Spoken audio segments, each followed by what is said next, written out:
मैं कहता हूं मुझे फांसी चढ़ा दो, लेकिन ये तो बता दो मैं हूं कौन, ये साबित तो करो मैं हूं कौन। आखिर पता तो चले किसका बेटा हूं मैं। आपको पहले एक पहचान देनी होगी मुझे, उसके बाद ही आप एफआईआर रजिस्टर कर सकते हो। सुन रहा है कोई? आइला ऐसा साबित करो। साला खुद तो पागल है, हम लोगों को भी पागल खाने भेज कर रहेगा। साबित करो मैं कौन हूं। पहले सबूत ले आओ कि मैं हूं, उसके बाद ही मेरे साथ कुछ कर सकते हो आप। सबूत नहीं तो मैं भी नहीं, मैं हूं ही नहीं। मगर ये कौन है, बहुत चिल्ला रहा है? सर एक आरोपी है। सर आरोपी का नाम सुनील खरे है। एफआईआर में भी सुनील नाम ही दर्ज है। हाथ लगने में थोड़ा टाइम लगा, लेकिन जब से पकड़ा है तब से सिर्फ एक ही सवाल पूछ रहा है। क्या? यही कि एफआईआर में उसका नाम क्या लिखा है। सर जुर्म तो मैं कबूल कर लूंगा, लेकिन पहले यह बता दो मेरा एफआईआर में नाम क्या है। सर आरोपी का सरनेम खरे था, इतना हमको मालूम था। ये नाम को लेकर क्या प्रॉब्लम है, और अपनी पहचान को लेकर ये इतना शोर क्यों मचा रहा है सुनील खरे? दिमाग तो ठीक है ना इसका? सर ये थोड़ा हटके है। जब दो फटके पड़ेंगे ना तो सब हटके सीधे हो जाते हैं। पकड़ इसका फाइल मंगाओ। Yes sir.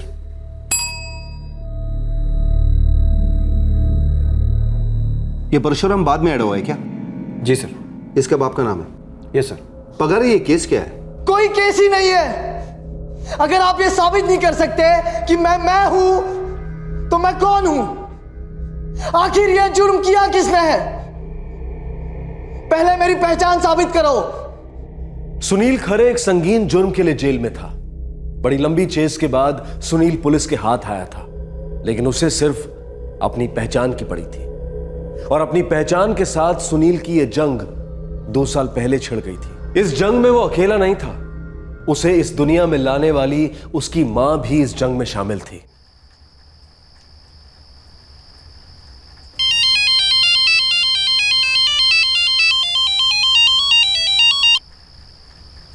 हाँ बोल गई। तेरे बाबा नहीं रहे।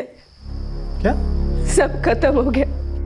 उनके गांव से पता चला कि आज सुबह उनको अटैक आया। पापा मतलब उनकी बॉडी का है? उनके घर पे। भाई मैं आ रहा हूँ। मैं और मेघना तेरा इंतजार कर रहे हैं बेटा, तो बस जल्दी आ जा।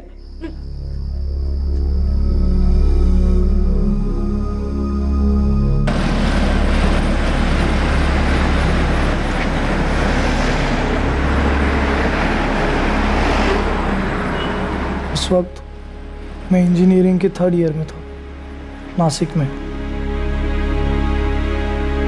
हमारा घर अंबाखेड़ में था, जहाँ मेरी आई और मेरी छोटी बहन मेघना रहते थे। जैसे ही मैं अंबाखेड़ पहुंचा, आई, मेघना और मैं मेरे बाबा के गांव आरस गांव के लिए रवाना हुए।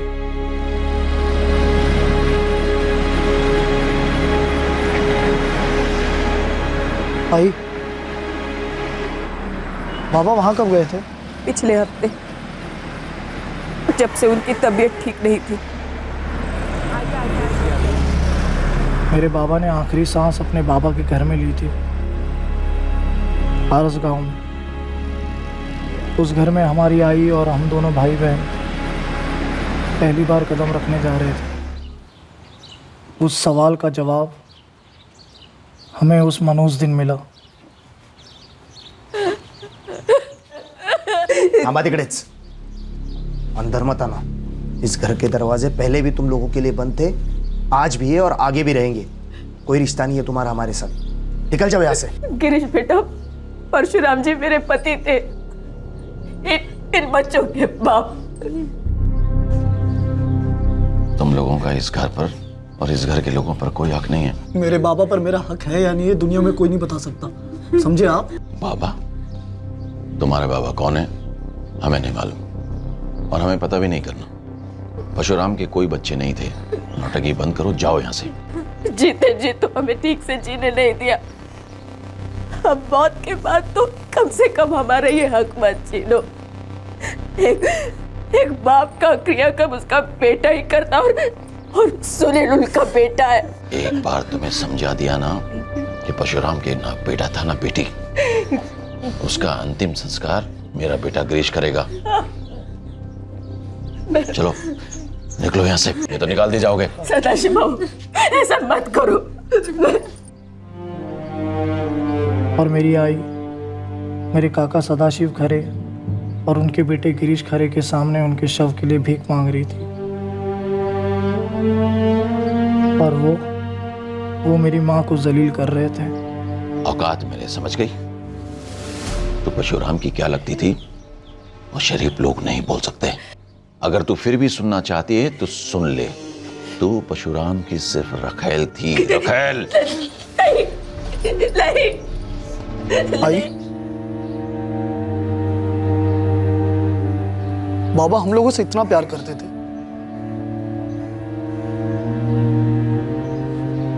लेकिन उन्होंने कभी अपने घर वालों से नहीं मिलवाया, कभी कोई बातचीत तक नहीं। ऐसा क्यों था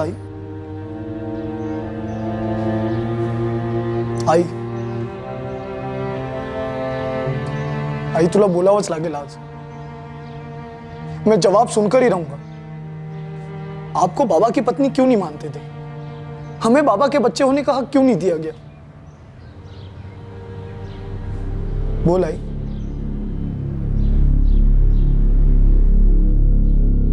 विद्या, उसकी बेटी मेघना और बेटा सुनील जिस हालात से गुजर रहे थे, दरअसल उसकी शुरुआत 20 साल पहले हुई थी, सन 1993 में। किसी ने सोचा भी नहीं था कि एक छोटी सी चिंगारी एक दिन ऐसे भड़केगी कि एक बेटे को अपने बाप को अग्नि देने से रोका जाएगा। उन दिनों तुम्हारे बाबा एक अमीर किसान हुआ करते थे। हमारे गांव में अनाज बेचने आते थे। उनके साथ उनका भाई सदाशिव भी आता था।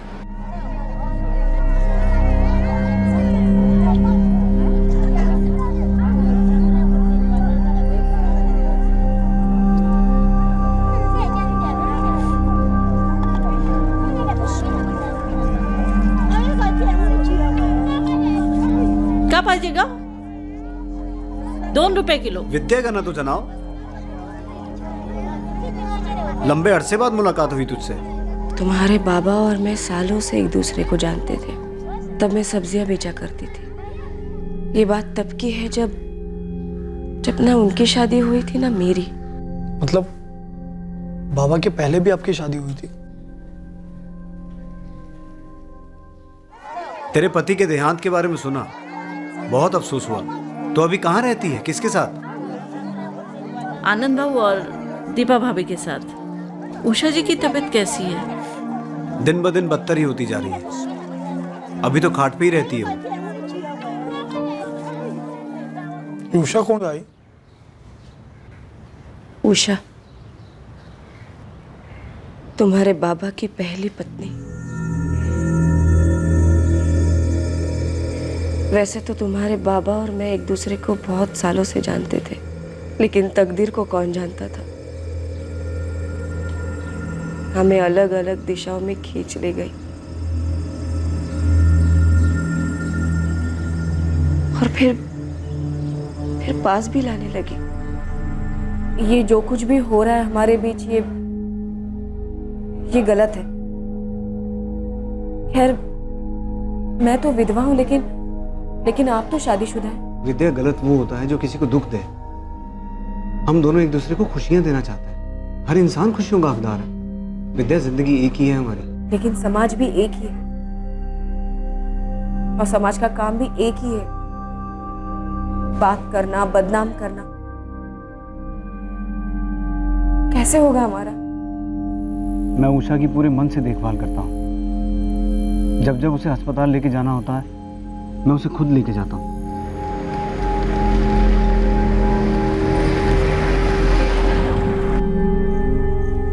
उसके इलाज में कोई कसर नहीं छोड़ता।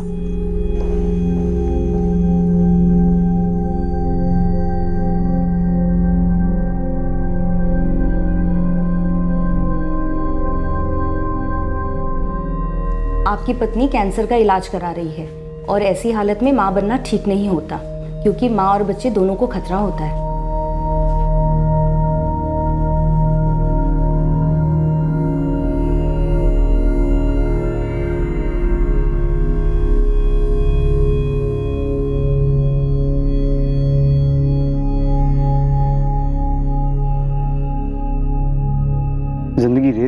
हाथ से फिसलती जा रही है। कभी जिंदगी रेगिस्तान रूखी सूखी, कभी जिंदगी बागान फूलों से भरी। तकदीर किसी की नहीं है, कब पलटी मार दे हम उसके लिखे को बदल तो नहीं सकते ना। हम चाहें तो रेगिस्तान को बागान बना सकते हैं, लेकिन ये तभी होगा जब हम खुशियों को अपना हक माने, उन्हें अपनी पहचान समझें। लेकिन कैसे? विद्या, शादी करते हैं। शादी? आपकी बीवी है आपके घर में, आप एक शादीशुदा आदमी हैं। मैं उषा की देखभाल करता रहूंगा और तुम्हारा भी पूरा ख्याल रखूंगा। ख्याल रखना रिश्ता नहीं होता ना, और शादी का रिश्ता तो परिवारों के बीच होता है, जो ना आपके घर वालों को मंजूर होगा ना मेरे। शादी दो लोगों के बीच होती है, जो आपकी उषा के साथ हो चुकी है। मैं उषा से बात करूं तो, उसकी रजामंदी ले लूं तो। फिर आपकी शादी हुई?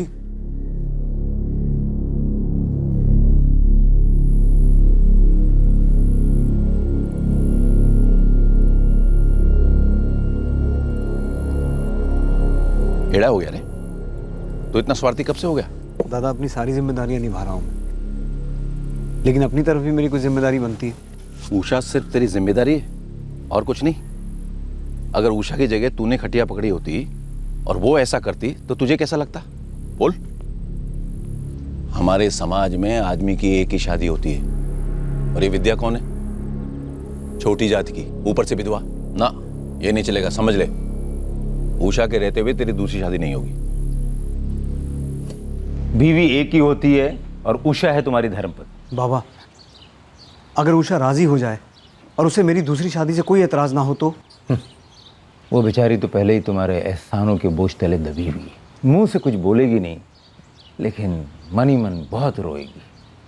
और जहाँ तक रजामंदी का सवाल है, सिर्फ उसकी रजा से नहीं होगा, मेरी भी तो मर्जी होनी चाहिए। तुम मेरे कुल का नाम एक ऐसी छोटी जात की विधवा को देने जा रहे हो जो तुम्हारी रखेल बनने के लायक भी नहीं है। इस गांव में मेरी एक इज्जत है, और मैं अपने जीते जी उस औरत को यहाँ आने नहीं दूंगा। बाबा, सदाशिव दादा, आप लोग बड़े हैं इसलिए मैंने आपको पहले बताना मुनासिब समझा, लेकिन मैं आप लोगों से इजाज़त नहीं ले रहा हूँ। ये मेरा और उषा का निजी मामला है। अगर उषा हाँ कहती है तो विद्या इस घर में मेरी दूसरी पत्नी बनकर आएगी।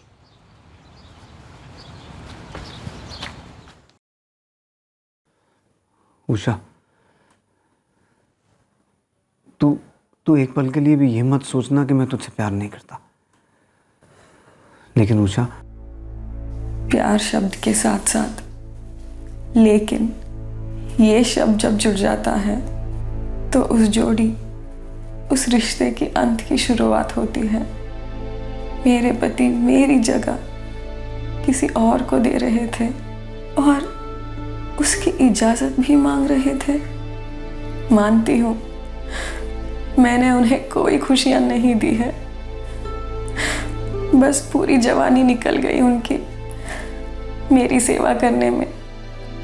शायद वो अपनी जगह सही है, पर शादी के तुरंत बाद बीमार मैं अपने मर्जी से तो नहीं हुई थी ना।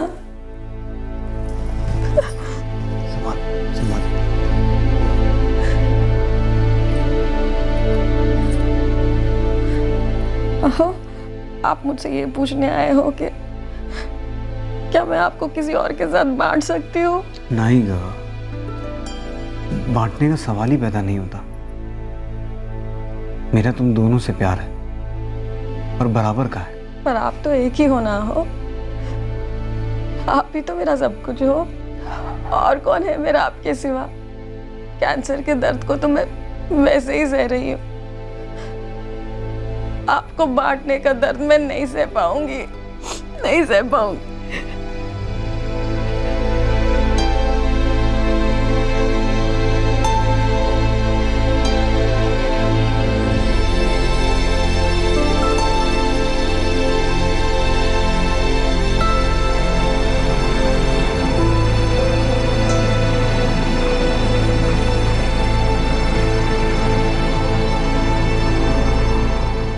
आनंद भाऊ, विद्या की अपनी भी ज़िंदगी है, और फिर आप लोग कब तक उसके साथ रहोगे?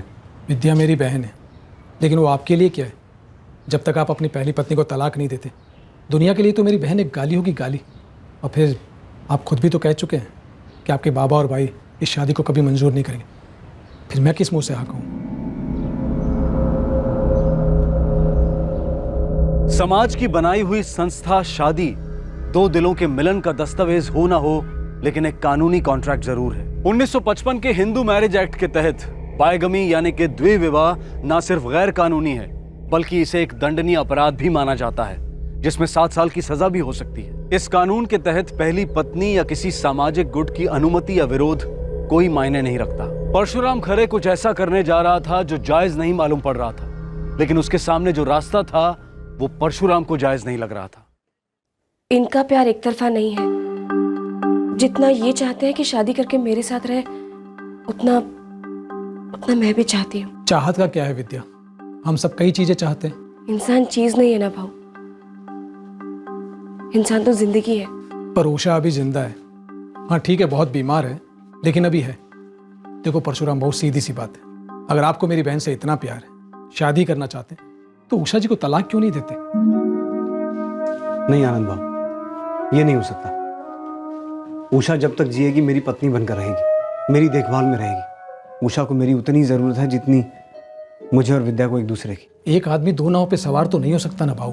आनंद भाऊ, मैं विद्या से शादी करके दोनों नाव को एक नाव बनाना चाहता हूँ, एक ऐसी मजबूत नाव जो हर भंवर का सामना करेगी।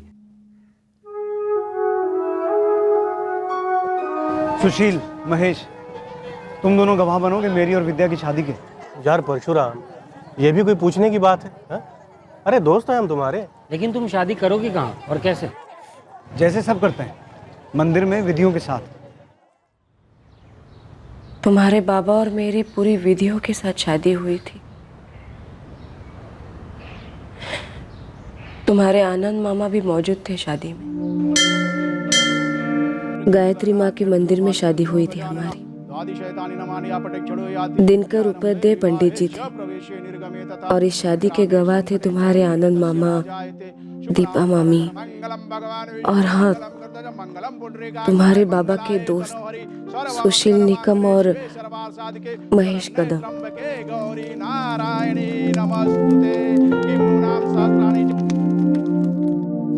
तो फिर उन्होंने आपको कबूल क्यों नहीं किया? हम लोगों को क्यों नहीं अपनाया? उन लोगों को ये शादी ही कबूल नहीं थी, तो मैं कैसे कबूल होती? ये औरत मेरे घर में दाखिल नहीं हो सकती। बाबा, हमें अंदर आने दीजिए। हमारी शादी हो चुकी है और अब विद्या मेरी पत्नी है। तुम्हारी एक ही पत्नी है, उषा, जो जिंदा है, जिसे आज तुमने जीते जी मार डाला है। ये मेरे और उषा के बीच का मामला है, और मुझे पूरा भरोसा है कि उषा मान जाएगी। लेकिन ये घर नहीं मानेगा। ये घर जितना आप लोगों का है उतना मेरा भी है, और अब मेरी पत्नी विद्या का भी। उषा का भी है, वो तुम्हारी पत्नी है। ये एक रखेल है, और रखेल की जगह घर के बाहर होती है, घर के अंदर नहीं। बाबा,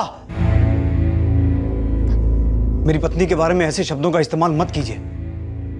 हमें अंदर आने दीजिए, ये मेरे साथ रहेगी, आप लोगों का रास्ता नहीं काटेगी। ठीक है, आए हो, आज की रात गुजार लो, लेकिन कल से यह औरत हमें यहां दिखनी नहीं चाहिए। उस घर में, उस परिवार में मुझे कभी अपनाया नहीं गया। उस दिन मैं पहली और आखिरी बार उषा से मिली थी।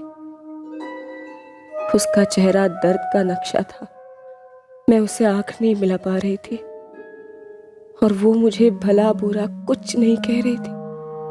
घर के दूसरों की तरह उसने जहर नहीं उगला। शायद वो अपने पति को उसके बाबा और भाई से बेहतर समझती थी। सुनील, तुम्हारे बाबा सिर्फ बड़े दिल वाले नहीं, साफ नियत वाले इंसान थे।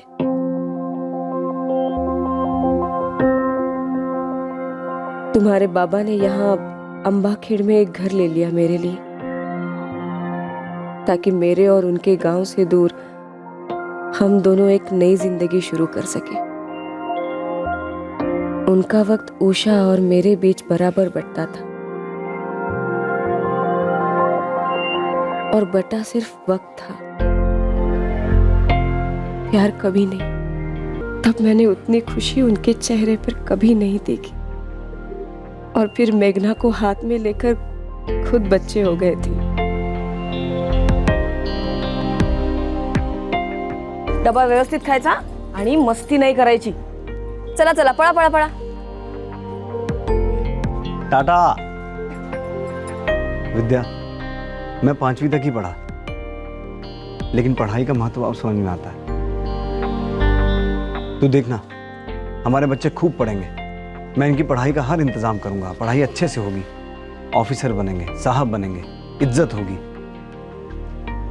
अपनी अलग पहचान होगी।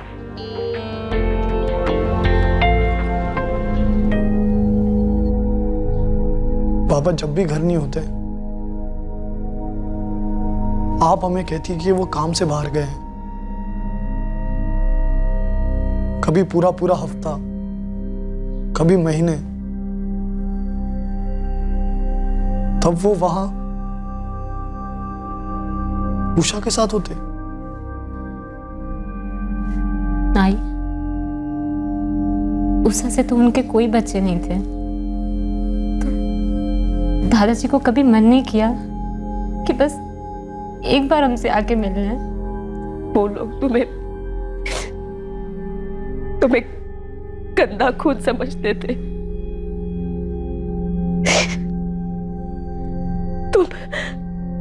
तुम मेरे बच्चे हो ना। और वो लोग मुझसे ही नफरत करते थे। बाबा के भाई भी। हाँ, सदाशिव भाऊ भी। तुम्हारे बाबा यहाँ की बातें वहां नहीं करते थे और वहां की खबर यहाँ नहीं देते थे। सुनील, तुम्हारे पैदा होने के कुछ सालों बाद मुझे पता चला कि तुम्हारे दादाजी बीमार रहा करते थे, जो हमें अपना नाम नहीं देना चाहता, अपनी पहचान नहीं देना चाहता। फिर भी है तो तुम्हारे बाबा के रिश्तेदार। लेकिन आई, उषा का क्या हुआ? वो कहाँ है अभी?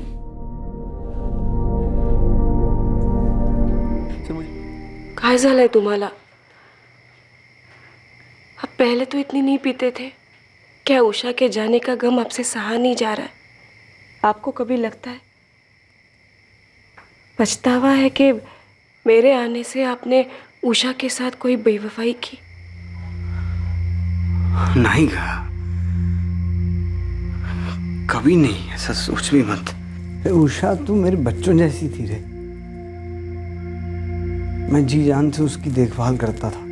मैं उसको ठीक होते हुए देखना चाहता था विद्या, और नहीं, और रोज थोड़ा थोड़ा मर रही थी। पर फिर भी मुझको लगता था कि कोई चमत्कार होगा और वो ठीक हो जाएगी। पर वो चली गई विद्या, चली गई। तुम्हारे बाबा ने तुम दोनों को ये कभी पता लगने नहीं दिया कि वो उषा के जाने के बाद अंदर से कितने दुखी थे। और इतने साल हमें ये भी नहीं पता चलने दिया कि हमारे अलावा भी बाबा की जिंदगी थी। नहीं रे बड़ा, तुम्हारे बाबा बस यही चाहते थे कि तुम दोनों खुश रहो, पढ़ाई पे ध्यान दो। उन्होंने कभी किसी बात की कमी नहीं की। हमें सब कुछ दिया। हाँ, बस पूरा वक्त नहीं दे पाते थे। लेकिन हाँ, परवरिश में कोई कमी नहीं होती। सुनील, तुम्हारे बाबा सबके साथ इंसाफ करते। सबके साथ इंसाफ करते तो फिर उनका बेटा मैं, उनकी बेटी मेघना और उनकी पत्नी तुम आई, हम तीनों के साथ इतनी नाइंसाफी क्यों की गई?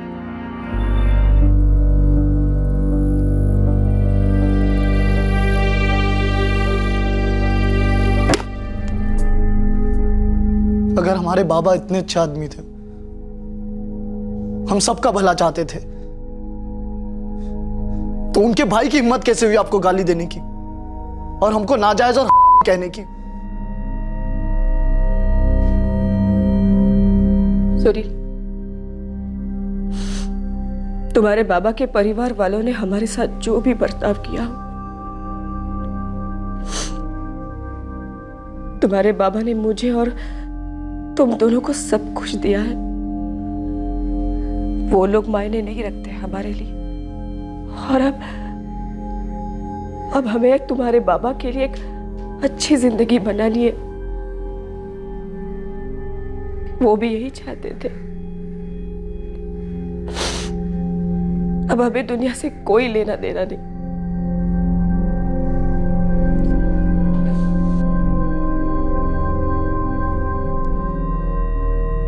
और फिर से चिल्लाने का प्रोग्राम कब से कर रहा है? मेरी ड्यूटी के बाद कर रहे बाबा? कैद में तू है, टॉर्चर हम लोग हो रहे हैं। टॉर्चर क्या होता है ना, ये सिर्फ मुझे पता है।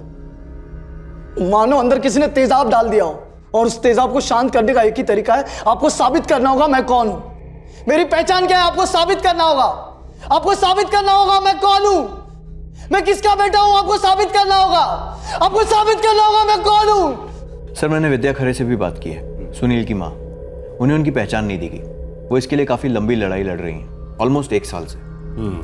इसका मतलब उन्हें उनके पहचान से अलग किया गया है। सर मुझे लगता है सुनील ने ये जुर्म गुस्से में किया है और उसका मकसद ये साबित करना है कि वो कौन है, किसका बेटा है, किस खानदान से है। सर 4 दिन से वो यही चिल्लाता जा रहा है। पर हमें बाय बुक जाना पड़ेगा। एफआईआर और चार्जशीट में सही एंट्री होना बहुत जरूरी है, वरना ये केस कमजोर पड़ जाएगा। क्या सुनील ने ये जुर्म ये साबित करने के लिए किया है कि वो परशुराम खरे का बेटा है? आई, भैया ने ऐसा क्यों किया? खुद की जिंदगी तो बर्बाद की,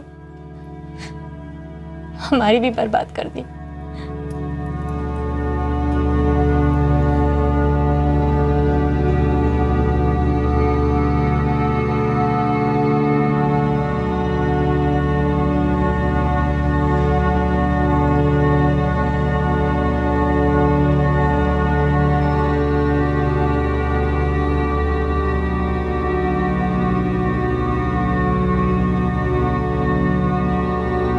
अपने पिता परशुराम खरे के देहांत के 2 साल बाद इंजीनियरिंग स्टूडेंट सुनील ने एक हत्या की थी। उसे इकबाले जुर्म से कोई आपत्ति नहीं थी, लेकिन वो चीख चीख कर पुलिस को ललकार रहा था कि पहले वो उसकी पहचान साबित करे। इसी पहचान के लिए सुनील और उसकी माँ विद्या पिछले 2 सालों से संघर्ष कर रहे थे। तुम्हारे बाबा के परिवार वालों ने हमारे साथ जो भी बर्ताव किया, तुम्हारे बाबा ने मुझे और तुम दोनों को सब कुछ दिया है। अब हमें दुनिया से कोई लेना देना नहीं।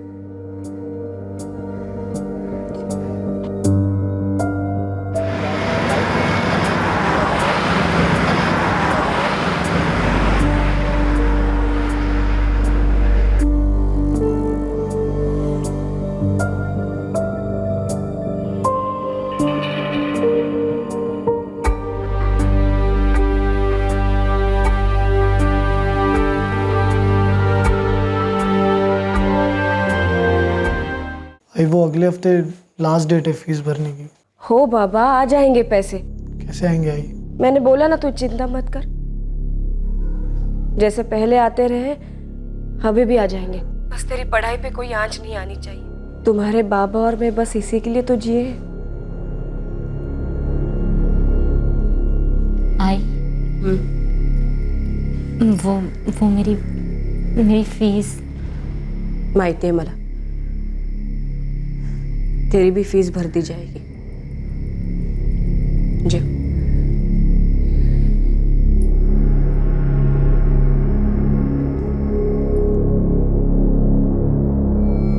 विद्या, देख इस बार तो मैं कुछ ना कुछ जुगाड़ कर लूंगा, पर अक्खी जिंदगी जुगाड़ पर तो नहीं चल सकती ना।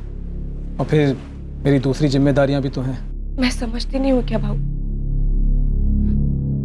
लेकिन मैंने कभी नहीं सोचा था कि ऐसा भी दिन आ जाएगा। सुनील के बाबा बिना चुके हर महीने पैसे देते थे, लेकिन ये ख्याल ही कभी नहीं आया कि एक दिन वो अचानक से चले जाएंगे और मेरे बच्चे भाऊ मैं उनके घर से, उनके भाई सदाशिव से भी कोई मदद नहीं मांग सकती। मैं समझता हूँ विद्या, पर अगले महीने से तुझे कोई और रास्ता निकालना होगा।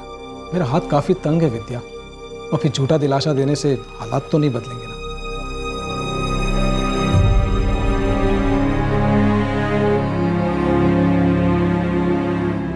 परशुराम के देहांत के बाद विद्या और उसके बच्चों की जिंदगी अपने सर के बल उलट गई।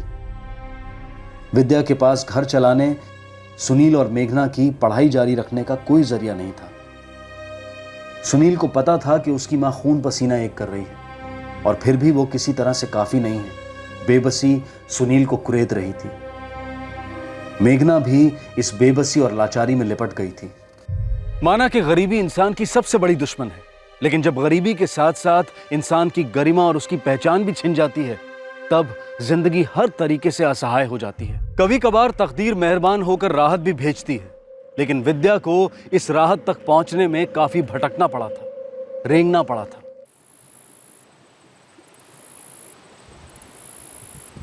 अरे विद्या, क्या रतन भाऊ, खबर सुनी क्या? कैसी खबर? अरे वो तुम्हारा जेठ सदाशिव खरे जमीन जायदाद बेचने की सोच रहा है, बंटवारा हो रहा है। तुम्हारा हिस्सा तुम्हें प्यार से तो मिलेगा नहीं। मैं कहता हूँ कुछ करो, वरना सारी जिंदगी माथा फोड़ती रहोगी बैठी बैठी।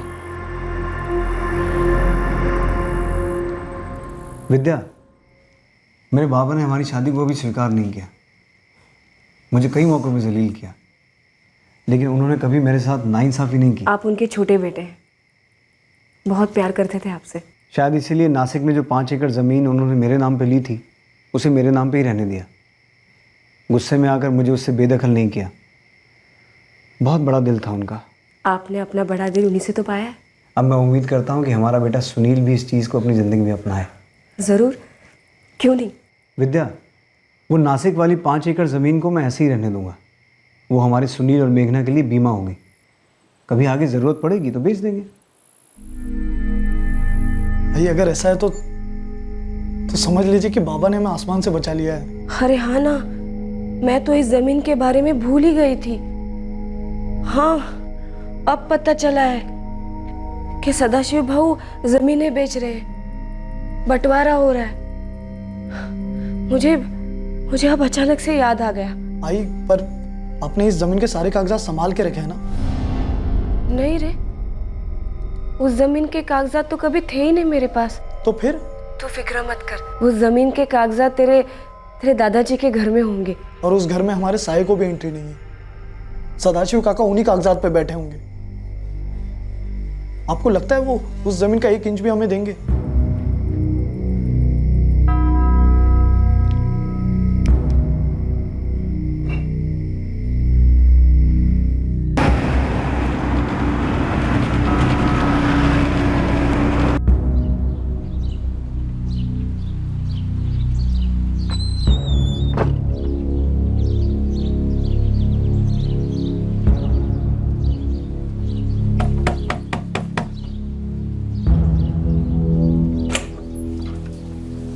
जी जी नमस्कार भाऊ।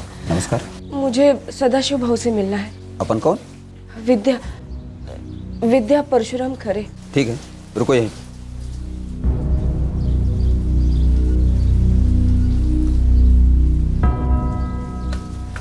भाव नहीं मिलेंगे। उनसे कहिए सिर्फ 5 मिनट का काम है। भाव ने कहा है कि वो आपसे नहीं मिलना चाहते, आपका चेहरा भी नहीं देखना चाहते। जाइए यहाँ से। देखिए 2 मिनट, सिर्फ 2 मिनट का काम है। एक मिनट।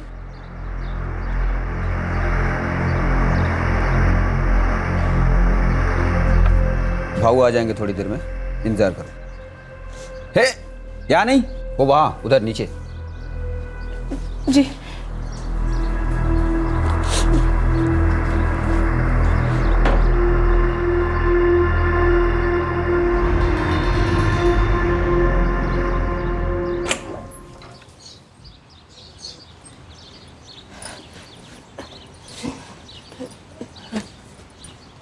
नमस्कार भाऊ।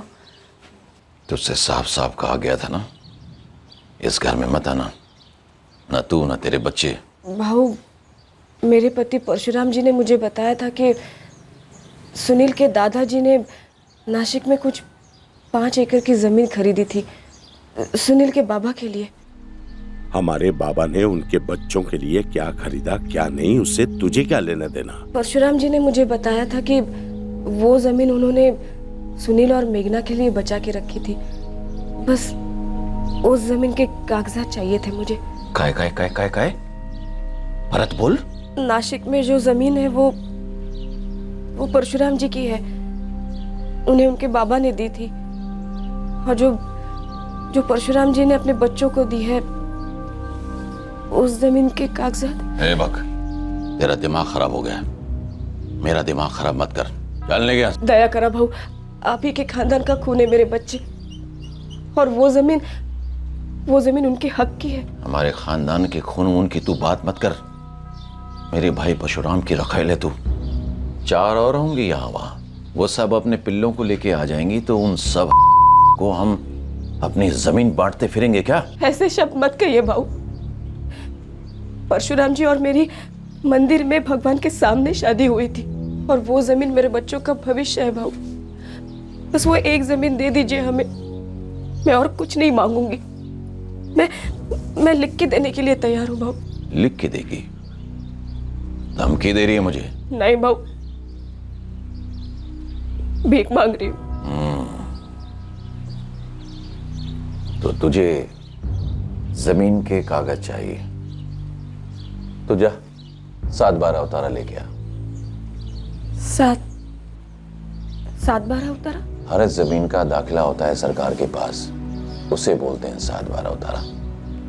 और उसमें कहां लिखा है कि परशुराम ने तेरे बेटे के नाम जमीन की? दिखा, जमीन तेरी। लेकिन वो सारे कागजात तो आपके पास है ना भाऊ? मेरे पास तो बहुत सारे कागजात हैं, और नासिक वाली जमीन के भी हैं। पर परशुराम बिना वारिस के इस दुनिया से चला गया, तो कानून के हिसाब से असली वारिस गिरीश है। नासिक वाली जमीन ही नहीं, परशुराम की सारी जायदाद सिर्फ और सिर्फ गिरीश को मिलेगी। भाऊ, परशुराम जी बिना वारिस के नहीं थे।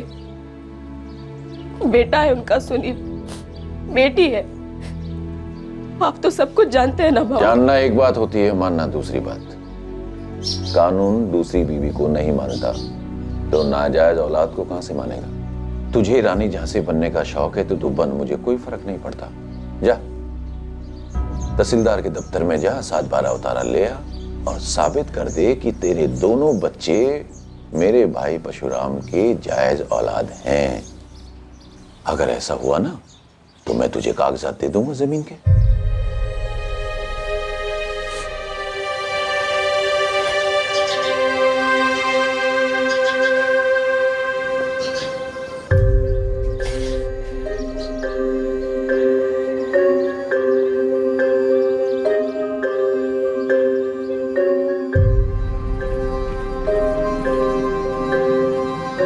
सुनील, कल मैं तहसीलदार साहब के दफ्तर जा रही हूँ। अगर बाबा ने ये ज़मीन हमारे नाम पे छोड़ी है, तो बाबा ने कहीं ना कहीं तो लिखकर छोड़ा होगा ना। छोड़ी होगी तो भी मुझे उसके बारे में कुछ पता नहीं बेटा। तुम्हारे बाबा ने कुछ बताया नहीं था। हाँ, एक बार इस नासिक की ज़मीन के बारे में बताया था मुझे।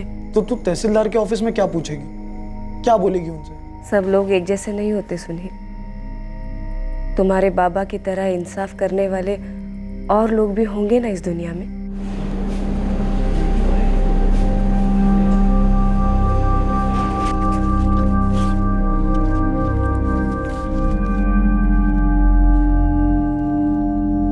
देखिए विद्यार्थी, ये 7-12 उतारा है। जमीन केशव खरे के नाम पर थी, उन्होंने परशुराम खरे के नाम पर कर दी। परशुराम खरे ने किसी के भी नाम पर नहीं की। मेरे बेटे का नाम सुनील खरे है, परशुराम जी का बेटा। उन्होंने कहीं ना कहीं तो जिक्र किया होगा ना कि उनके बाद ये जमीन सुनील को मिलेगी। ये सरकारी कागज है, यहाँ कहीं भी कुछ भी नहीं लिखा जाता। ये जो जगह है ना, वहां पर अगले हकदार का नाम लिखा जाता है, और ये जगह खाली है। देखिए, आप ही देख लीजिए। परशुराम जी मेरे पति थे, सुनील उनका बेटा। बाप की जमीन लड़के को नहीं मिलेगी? ताई, मैं आपका दर्द समझ सकता हूँ, लेकिन कानून दर्द वर्द नहीं समझता, वो सिर्फ कागज पत्री समझते हैं। हाँ, तो कागज पत्री बन सकती है ना, कोई ना कोई कानूनी कायदा जरूर होगा। अरे कितने सारे लोग अचानक से चल बसते, तो क्या उनको उनका हक नहीं मिलता? भाऊ, कोई तो उपाय होगा ना, मेरे बच्चों की जिंदगी दांव पे है भाऊ। ताई, उपाय तो नहीं है, लेकिन एक तुक्का समझ लीजिए। बोलो ना, मैं कुछ भी करने के लिए तैयार हूँ। हमारा ये ऑफिस कापसेवाड़ी तहसीलदार ऑफिस के नीचे आता है। आप वहां पर जाकर एक अर्जी दीजिए। कैसी अर्जी भाऊ? आपके लड़के का पूरा नाम वहां की फाइल में दर्ज कीजिए, फिर उसका नाम 7/12 उतारा में शामिल हो सकता है, लेकिन ये एक सिर्फ तुक्का समझ लीजिए। हुआ तो हुआ, नहीं तो नहीं।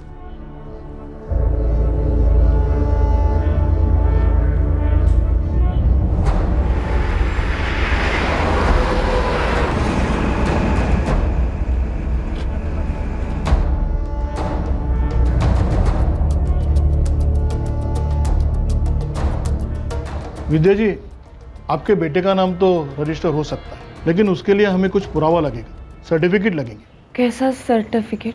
एक तो आपके शादी का सर्टिफिकेट और दूसरा आपके बेटे का जन्म प्रमाण पत्र, और जो भी कोई कागजात आपके पास हो जिससे साबित हो सकता है कि आप ही परशुराम खरे की कानूनन पत्नी है और उसी कानूनी शादी से आपके बेटे का जन्म हुआ है। सुनील के 10वीं का सर्टिफिकेट है हमारे पास, उसमें साफ लिखा है पिता का नाम परशुराम केशव खरे। और आपके शादी का सर्टिफिकेट, उसके बिना ये कैसे साबित होगा कि आप ही परशुराम खरे की पत्नी है? शादी का सर्टिफिकेट तो हमने कभी बनवाया ही नहीं। वो क्या है ना कि हमारी शादी मंदिर में हुई थी, लेकिन हाँ 4 लोग गवाह हैं हमारी शादी के। पंडित जी ने पूरी विधियों के साथ हमारी शादी की थी। तो उस पंडित ने कुछ तो कुछ लिख के दिया होगा ना, जिसमें लिखा होगा कि उसी ने आपकी शादी करवाई है।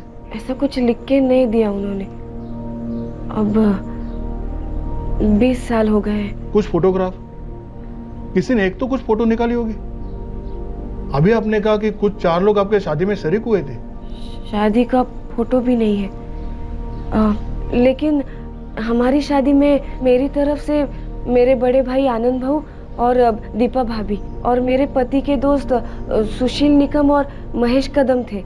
आपके भाई की गवाही तो इतनी मजबूत नहीं होगी क्योंकि आपके रिश्तेदार हैं, मगर परशुराम जी के जो दोस्त हैं उन्होंने अगर एफिडेविट बना दी या वो पंडित लिखित में देता है जिसमें मंदिर का नाम, मंदिर का पता, शादी की तारीख हो, तो आपका यह एप्लीकेशन थोड़ा वजनदार हो सकता है।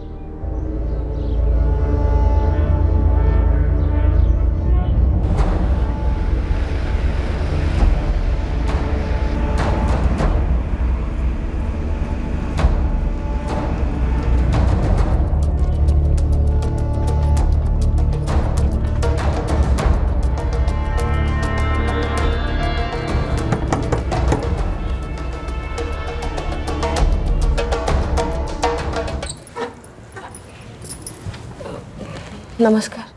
नमस्कार। आपण कोण? मी विद्या खरे। यहाँ महेश कदम रहते हैं ना, मैं उनसे मिलने आई हूँ। महेश कदम? हाँ, वो मेरे पति के दोस्त थे। महेश कदम का नाम सुना है हमने, वो यहाँ हमारे पहले ही रहते थे। तो अब कहाँ है, कुछ पता है?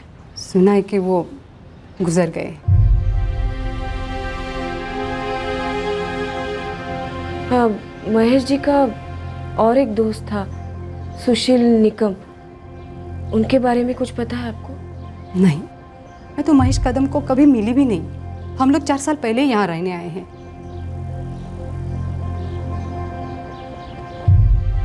हाँ, मैं तीनों दोस्तों को अच्छी तरह जानता था, परशुराम खरे, महेश कदम और सुशील निकम। ये सुशील निकम कहाँ मिलेंगे? परशुराम और महेश की तरह सुशील भी चल बसा। कब? अब हो गए 2-3 साल। मगर आप कौन हैं?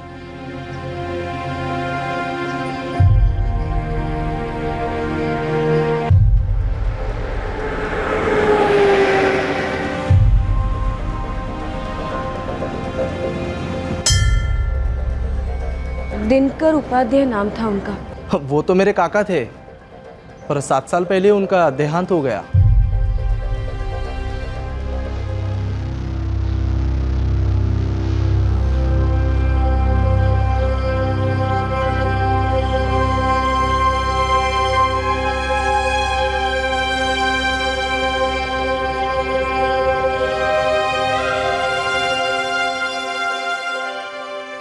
लोग ये गवाही दे सकते थे कि मैं तुम्हारे बाबा की पत्नी हूँ, वो लोग अब इस दुनिया में नहीं रहे। सुनील, ये जमीन हमारी दुनिया बसा सकती है। लगाई खड्डे में गई जमीन। मुझे सबसे ज्यादा ये चुभता है आपका ये दर दर घूमते फिरना, ये साबित करने के लिए कि आप बाबा की पत्नी थे, हम बाबा के बच्चे हैं। कागज नहीं तो रिश्ते नहीं होते क्या? अरे किसे पता था कि ऐसा दिन आ जाएगा, वरना कागज बना के रखती। मैं क्यों, तुम्हारे बाबा बना के रखते।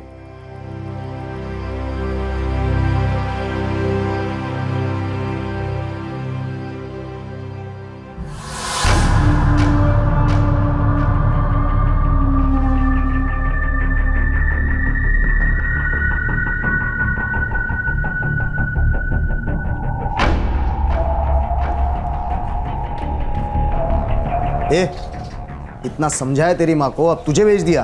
अरे शर्म करो शर्म, ये नौटंकी काम नहीं आएगी। उस जमीन से तुम लोगों का कोई वास्ता नहीं है, मतलब नहीं है। वास्ता है, वो मेरे बाबा की जमीन थी, अब वो मेरी जमीन है। असाका, तेरा नाम जो भी है लड़के? सुनील नाम है मेरा, सुनील परशुराम खरे। खरे कोई 5 रुपए की टोपी नहीं है जो कोई भी अपने नाम के सामने चिपका दे। तेरा असली नाम मुझे मालूम है, सुनील। जा इस नाम का सर्टिफिकेट बनवा। मैंने तेरी माँ को कितनी दफे समझाया था कि पहले वो ये साबित करे कि वो परशुराम की बीवी थी, और फिर ये साबित करे कि तू परशुराम का ही बेटा है। साबित करो, जमीन ले लो, ताबे में लेकर के फिर बेचो, खेलो कूदो, कुछ भी करो।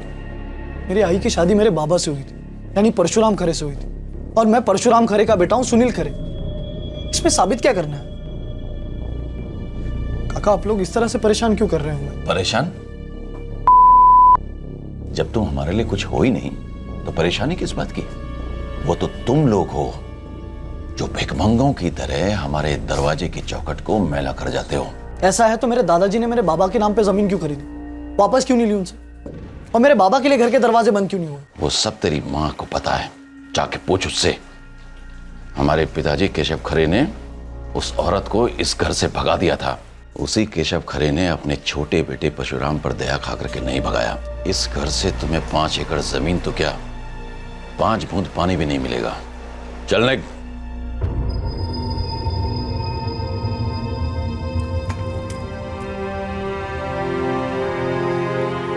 आई,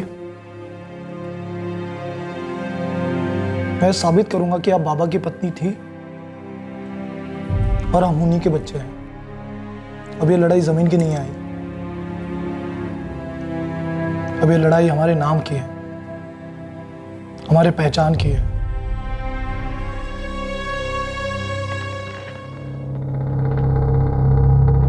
इससे तो कुछ भी साबित नहीं होता। क्यों नहीं सर? सर वो मेरे बाबा थे, मेरे आई के पति थे। अब हम और क्या करें ये रिश्ता साबित करने के लिए? सुनील, 7/12 उतारा में तुम्हारा नाम शामिल करने के लिए ये काफी नहीं है। लेकिन साहेब, जो लोग मेरे शादी में शामिल थे, पंडित जी भी, सब चल बसे। अब मैं सबूत कहाँ से लाऊं? और जो लोग इस दुनिया में नहीं है उनके दस्तावेज मांग रहा है ये कानून। लेकिन हम लोग तो जिंदा हैं, हमारी कोई अहमियत नहीं। इतना बेरहम कैसे हो सकता है कानून? विद्याताई, कानून रहम करने के लिए भी दस्तावेज देखता है। एक सुझाव है, हम जो कुछ कर सकते हैं हम करेंगे सर। तुम लोग एक वकील करो, किसी भी छोटे कोर्ट से या किसी फैमिली डिस्प्यूट कोर्ट में जाकर एक पिटीशन फाइल करो। कैसी पिटीशन सर? तुम लोग बोल रहे हो कि परशुराम खरे का बड़ा भाई सदाशिव खरे तुम्हारा रिश्ता परशुराम के साथ मानने से इनकार कर रहा है, बराबर? हाँ। तो अब तुम लोग ये पिटीशन फाइल करो कि परशुराम खरे के साथ तुम्हारा पत्नी और बेटे का संबंध है और उसके बावजूद तुम्हें प्रॉपर्टी से अलग किया जा रहा है। नोटिस दो, और अगर कोर्ट में ये केस एडमिट हो गया और विद्याताई की शादी को भी मंजूर कर लिया गया तो तुम्हारा नाम 7/12 उतारा में आना निश्चित है। और एक बार कोर्ट ने फैसला ले लिया तो तहसील ऑफिस को भी एक्शन लेना ही पड़ेगा।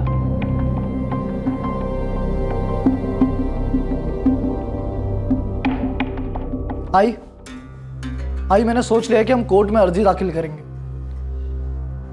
नको रे बाबा नको, कोर्ट कचहरी चक्रव्यूह है, चक्रव्यूह। परवाह नहीं आई, चक्रव्यूह तो चक्रव्यूह। बाहर खड़े होकर चुपचाप दम तोड़ने से तो अच्छा है कि घुस जाओ चक्रव्यूह में और जी जान से लड़ो। लेकिन सालों लग जाते और फिर तुम्हारी पढ़ाई का क्या होगा? वो भी एक सर्टिफिकेट ही है। और ऐसे भी मुझे डिग्री से ज्यादा प्यारी मेरी पहचान है। अब अगर मेरी पढ़ाई मेरे बीच में आती है तो मैं उसे भी छोड़ दूंगा। हेबक, तू ऐसा कुछ नहीं करेगा। ये जमीन हमें किस लिए चाहिए? हाँ, ताकि तुम्हारी और मेघना की पढ़ाई अच्छे से हो, आगे के दिनों में पैसों की तंगी ना हो, फीस वक्त पर भरी जाए। अरे बाबा, मेघना की शादी भी तय हो गई है। माना के लड़के वालों ने हमसे कुछ मांगा नहीं है, लेकिन हमें तो देना ही पड़ेगा ना। अरे इतने बड़े बड़े पहाड़ है हमारे सामने, इन सब को छोड़कर हम कोर्ट कचहरी करेंगे? भाई मेघना का सर उसके ससुराल वालों के सामने ऊंचा होना चाहिए, आंखों में आंखें डालकर वो बोल सके कि वो मेघना परशुराम खरे है, मेघना नाजायज नहीं। भाई पहचान सब कुछ है, पहचान नहीं तो कुछ भी नहीं, पहचान नहीं तो हम भी नहीं। और मुझे साबित करना है उस खरे खानदान को, चाहे वो हमसे जिंदगी भर नफरत करे, दूर रखे हमें, पर मुझे साबित करना है सदाशिव खरे और गिरीश खरे को कि कानूनी तौर पर हम भी उसी खानदान से हैं, उसी परिवार के हैं।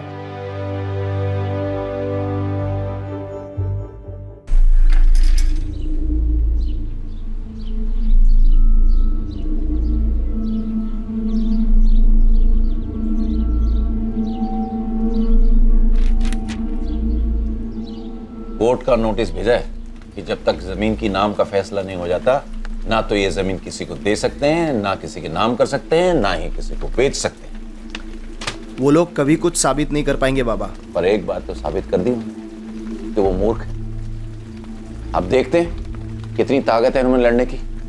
मामला जमीन का नहीं रह गया है, यह हमारे खानदान की इज्जत का सवाल बन गया है। ये लड़ाई अब सिर्फ जमीन की लड़ाई नहीं थी। सुनील और उसकी मां विद्या के लिए यह जरूरी हो गया था कि वो ये साबित करें कि वो नाजायज नहीं है। सालों पहले जो कानूनी तौर पर नहीं किया गया था, उसका प्रयास अब किया जा रहा था। एक माँ बेटा अदालत के दर पर दलील कर रहे थे कि विद्या और परशुराम के रिश्ते को कानून का आशीर्वाद मिले, जिससे दोनों बच्चों को उनके पिता का नाम मिले और उनके वजूद को कानून की सहमति। सर, सुनील खरे और मेघना खरे जिन्होंने विद्या खरे के साथ ये ज्वाइंट पिटीशन की है, इन तीनों ने अपने आप से ये घोषित कर दिया है कि वे परशुराम खरे की फैमिली हैं। लेकिन इन्होंने एक भी डॉक्यूमेंट कोर्ट में पेश नहीं किया है जो ये साबित कर सके कि परशुराम खरे ने कभी विद्या खरे से शादी की थी और ये दोनों बच्चे उसी शादी से पैदा हुए थे। एक भी डॉक्यूमेंट नहीं है सर। डॉक्यूमेंट्स हैं सर। सुनील खरे और मेघना खरे इन दोनों के बर्थ सर्टिफिकेट और स्कूल लिविंग सर्टिफिकेट के मदर्स कॉलम में विद्या खरे का नाम है और फादर्स नेम कॉलम में परशुराम खरे का नाम।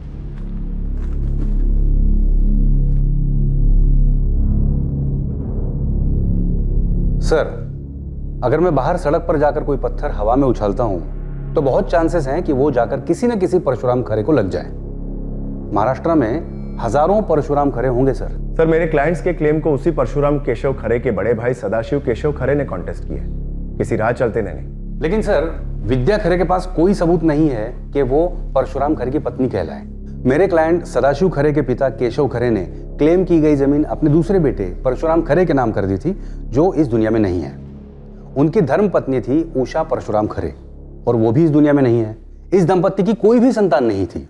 तो ऐसे में section 10 of the Hindu succession act 1956 के तहत परशुराम खरे की सारी प्रॉपर्टीज कानूनी तौर पे उनके भाई सदाशिव केशव खरे के बेटे गिरीश सदाशिव खरे को जानी चाहिए। सर, स्कूल लिविंग सर्टिफिकेट और birth certificate admissible legal documents हैं, इसे कोई भी ऑनरेबल कोर्ट नकार नहीं सकता। पर क्या बर्थ और स्कूल सर्टिफिकेट्स ये बात साबित कर सकते हैं कि परशुराम खरे ने वाकई में विद्या खरे से शादी की थी? क्या यह बात संभव नहीं हो सकती कि विद्या खरे ने ये एक बहुत ही सोची समझी साजिश की है, डिसीज्ड परशुराम खरे का नाम अपने बच्चों के स्कूल और बर्थ सर्टिफिकेट्स पे केवल और केवल इसलिए जोड़ दिया गया है ताकि वे मेरे क्लाइंट सदाशिव केशव खरे की राइटफुल प्रॉपर्टी पे कब्जा कर सके और उन्हें हरास कर सके? सर, स्कूल लिविंग सर्टिफिकेट और बर्थ सर्टिफिकेट पर कोई किसी का नाम इतनी आसानी से कैसे जोड़ सकता है? और ये बिल्कुल गलत इल्जाम है मेरी क्लाइंट विद्या खरे पर कि उन्होंने कोई साजिश रची है जमीन हासिल करने के लिए।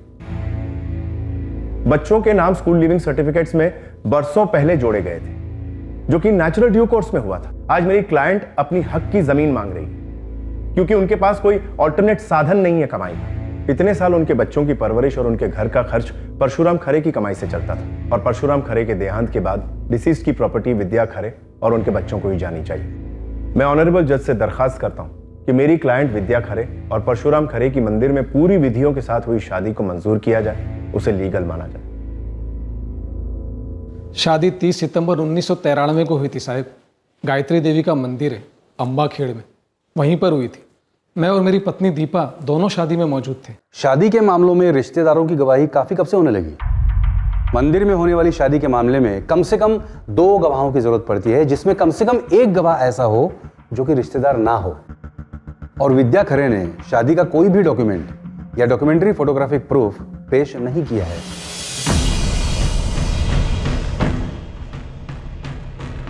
मैं इस बात से भी इनकार नहीं करता कि 20 साल पहले मेरे भाई परशुराम के साथ ये एक बार हमारे घर आई थी और उस वक्त मेरे भाई की पत्नी उषा थी। 5 साल पहले उनका निधन हो गया। ये औरत विद्या मेरे भाई परशुराम की पत्नी कभी नहीं थी। आप पढ़े लिखे समझदार लोग हैं, आप बताइए, एक आदमी की 2 बीवियां हो सकती हैं? ये केस देश के लाखों दूसरे केसेस की तरह चलता रहा और चलता रहा। उस दौरान मेघना की शादी हुई, सुनील की इंजीनियरिंग छूट गई और केस चलता रहा। घर खर्च में अपनी मां का हाथ बटाने के लिए सुनील ने मैकेनिक की नौकरी शुरू कर दी। विद्या के सामने अब कोई भविष्य नहीं था। वो केवल वर्तमान की 2 रोटी और सर पर छत के लिए पिसती जा रही थी। परशुराम और उसने जो 2 बच्चों के लिए सोचा था वो अब केवल एक याद बनकर रह गया। सुनील और उसकी मां विद्या कोर्ट में यह साबित नहीं कर पाए कि परशुराम और विद्या की कभी जायज शादी हुई थी।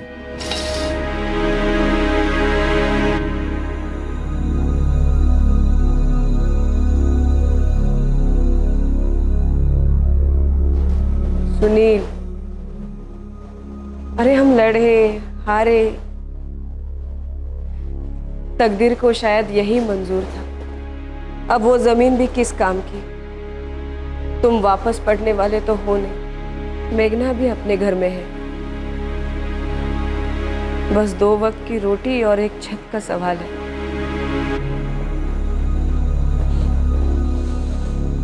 दोनों कुछ ना कुछ कर लेंगे।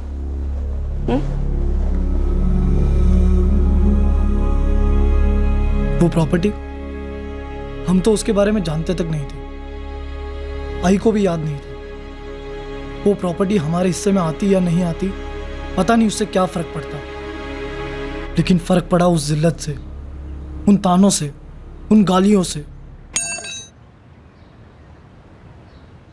सुनील के अंदर का घाव अब नासूर बन गया था, तेजाब उगलने लगा था। सुनील इन सालों में एक ऐसा शख्स बन गया था जिसे इंजीनियरिंग का होनहार स्टूडेंट सुनील शायद कभी पहचान भी नहीं पाता।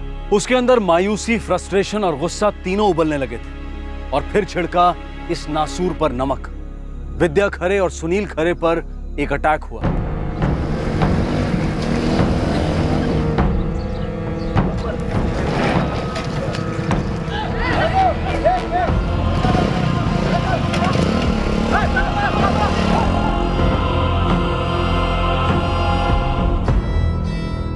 जिन 2 लोगों ने आप पर हमला किया था वो अब हमारे हिरासत में। कौन थे वो साहब? ये भी कोई पूछने वाली बात है साहब? आप उस सदाशिव खरे और गिरीश खरे को पकड़कर अंदर डाल दो। सुनील, पहले हमारी पहचान मिटा दी, उससे खुश नहीं है इन लोग, अब हमें दुनिया से मिटा देना चाहते हैं। नहीं सुनील, हमले में सदाशिव खरे का कोई हाथ नहीं है। साहब, सुनील खरे को उधार दिया था मैंने, वो देने का नाम ही नहीं ले रहा था, और जब मैंने उसको मांगा तो उल्टा पुल्टा बोलने लगा। कैसा पैसा, काहे का पैसा?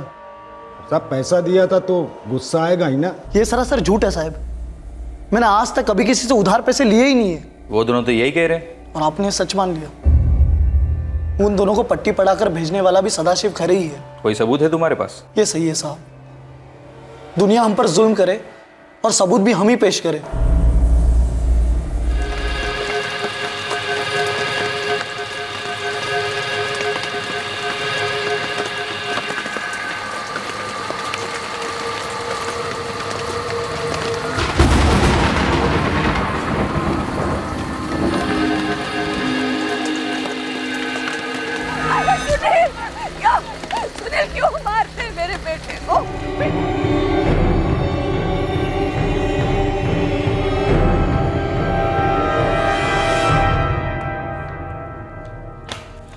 सर, जब केस दर्ज हुआ था तो शिकायत करने वाले ने सुनील का पूरा नाम नहीं लिखाया था। कहा कि उसे पूरा नाम नहीं मालूम और ये भी नहीं मालूम कि सुनील दरअसल है कौन। सुनील नाम है साहब, अंबाखेड़ गांव में रहता है वो। पूरा नाम क्या है सुनील का, जानते हो उसे? पूरा नाम नहीं मालूम साहब, और ना ही हम उससे जानते हैं वो कौन है, किसका बेटा है, क्या करता है, मुझे नहीं मालूम। सर, गिरीश खरे ने सिर्फ सुनील नाम बताया था, पर हमें पूरा नाम पता लगाने में ज़्यादा परेशानी नहीं हुई। जब सुनील फरार था तब उसकी कहानी पता चली कि क्या क्या हुआ था। फिर जब हमने उसे गिरफ्तार किया तो वो कहने लगा कि उसने अपने बचाव में मर्डर किया है। अगर वो नहीं मारता तो खुद मारा जाता। खबर बिल्कुल पक्की है विद्या, दोनों ही हमले उन्हीं लोगों ने कराए हैं, आरस गांव वालों ने, यानी तेरे जेठ सदाशिव खरे और उसके बेटे गिरीश ने। ये बात तो पूरी दुनिया को पता है। वो ऐसा क्यों करना चाहेंगे? अरे उनको तो पता है कि अब हम कुछ नहीं कर सकते। उन लोगों को डर है कि एक ना एक दिन सुनील ये साबित कर देगा कि सुनील परशुराम जी का ही बेटा है, और फिर वो जमीन उन लोगों को सुनील के नाम करनी पड़ी। सुनील को कुछ साबित करने की जरूरत नहीं है।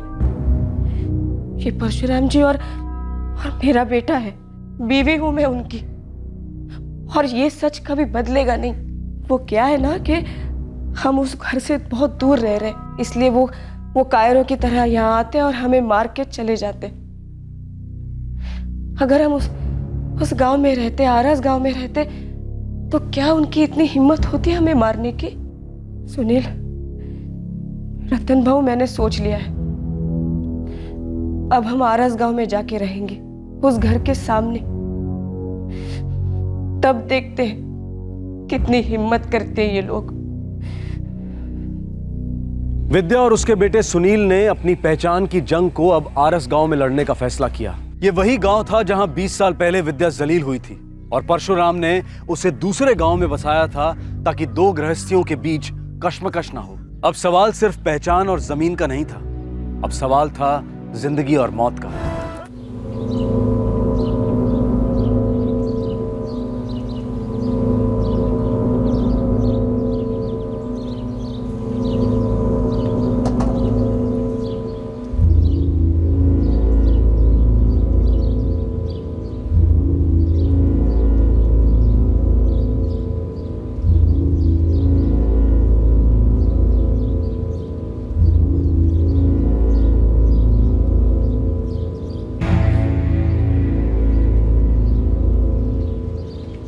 दिवाकर, क्या तमाशा है ये? भाऊ सठिया गए हैं ये लोग, घर के सामने ही घर किराए पे ले रखा है। ये चाय कर लो, जितनी नौटंकी करनी है कर लो, रहोगे तुम वही के वही जो तुम हो, नाजायज।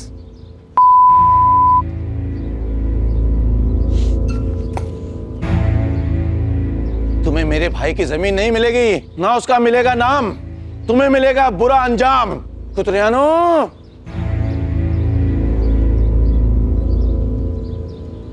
अरे आप किसको अपना बाप बनाने चला रहे? बोल रहे दोनों माँ बेटे मिलकर के एक कंपनी खोल लो, पेशेवर हरामी। जहां पैसा देखा वहां चले रिश्ता जोड़ने, भिखमंगे हरामी।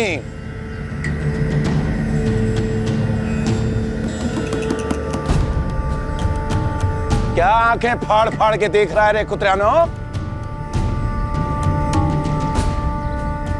कर लो जो कुछ करना है। अंदर कहाँ है रे? बाहर निकल।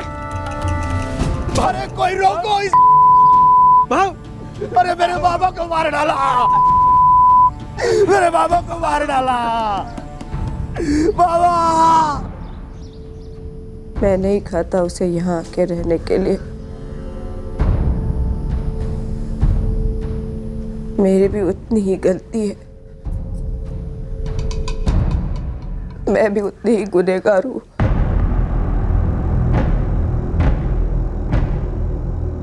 सदाशिव खरे के मर्डर के 5 दिन बाद ही सुनील पकड़ा गया। उसने अपना जुर्म भी कबूल कर लिया था, लेकिन एफआईआर में उसका नाम क्या लिखा जाएगा, इस बात को लेकर वो ज्यादा परेशान था। बोल। अरे भाड़ में क्या जुर्म साहब, मैं एक नहीं 1000 बार लिख कर देने के लिए तैयार हूं कि सदाशिव खरे को मैंने मार डाला, लेकिन आप ये बताइए एफआईआर में मेरा नाम क्या दर्ज है? क्या एक ही रट लगा रखी है बार बार? क्या है क्या तेरे नाम में? नाम ही सब कुछ है साहब। आप बहुत तकदीर वाले हो, आपको ये नाम बिना लड़े बिना सहे मिला है। बहुत लोगों का ऐसा नसीब नहीं होता। नाम आदमी की पहचान होती है, पहचान। और पहचान नहीं तो आदमी नहीं। जब सुनील फरार था तो हमने उसकी माँ से पूरा नाम पूछा था। उसने सुनील खरे नाम बताया था, पर यह लड़का मानने को तैयार नहीं है। वो चाहता है कि एफआईआर में पूरा नाम हो सुनील परशुराम खरे। मेरा नाम आना चाहिए बस, सुनील परशुराम खरे, सन ऑफ परशुराम केशव खरे, ऐसा आना चाहिए और हर जगह आना चाहिए। तूने सदाशिव खरे को इसलिए मार डाला क्योंकि वो तुझे 5 एकड़ जमीन नहीं दे रहा था। वो आदमी हमें हमारी पहचान नहीं दे रहा था। मेरी बहन का, मेरी माँ का, मेरे नाम को अपने पैरों तले रोनता था। वो गंदी गंदी गालियां देता था हमें। कोई गाली देगा तो मार डालेगा उसे। कोई जान पर आ जाए तो सामने वाला क्या करता है सर? उस आदमी ने मुझे मेरे बाबा को अग्नि नहीं देने दी। मेरे और मेरे आई पर एक नहीं दो जानलेवा हमले किए। कठपुतलियां गिरफ्तार हुई, लेकिन उनको नचाने वाला सदाशिव खरे आजाद घूमता रहा। जब तक वो जिंदा रहता ना, मैं बेनामी का गुलाम रहता, इसलिए मार दिया उसे और खत्म कर दी मेरी बेनामी। अब आप लोगों पर है, मुझे मेरा नाम दो तो मैं अपने आप को तुम्हें दे दूंगा। जो मर्जी सजा दो, लेकिन बिना नाम के आप मुझे छू तक नहीं सकते। पहले साबित करो, साबित करो कि मैं हूं, साबित करो कि मेरे बाबा थे, साबित करो कि मैं परशुराम खरे का लड़का हूं, सुनील खरे, और मेरे अंदर जो खून है वो परशुराम खरे का है। मुझे मेरी पहचान चाहिए बस। सर, हमने सुनील का बर्थ सर्टिफिकेट और स्कूल लिविंग सर्टिफिकेट भी चेक किया। दोनों में ही फादर्स नेम परशुराम खरे लिखा है, इसलिए एफआईआर में भी हमने परशुराम खरे लिख दिया है। और चार्जशीट में भी ठीक से लिखवा दो, कोई गुंजाइश नहीं होनी चाहिए जिससे आरोपी जुर्म से बच निकले। सर।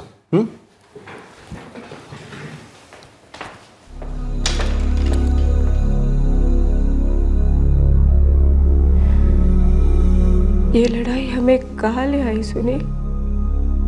नहीं लड़नी थी, छोड़ देना था। अपनी मेहनत से एक नई पहचान बनानी थी हमें।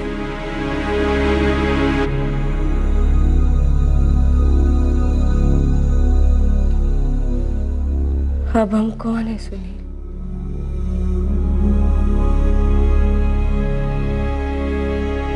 अब हमारी क्या पहचान है?